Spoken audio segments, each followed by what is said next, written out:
Grabe ang iniwan sa Bagyong Tino sa Visayas region.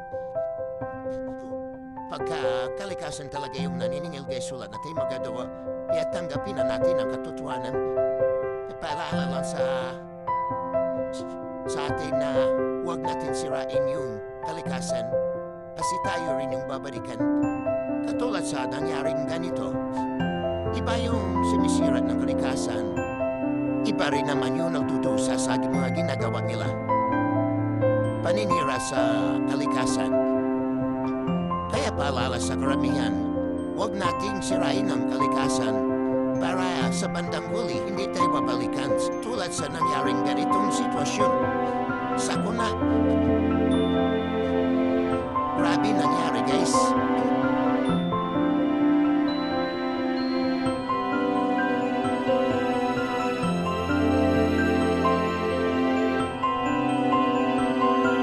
Pati mga hayop nagdusa sa nangyaring sitwasyon na ganito guys. Nakakawal tingnan. Pati sila nadadamay.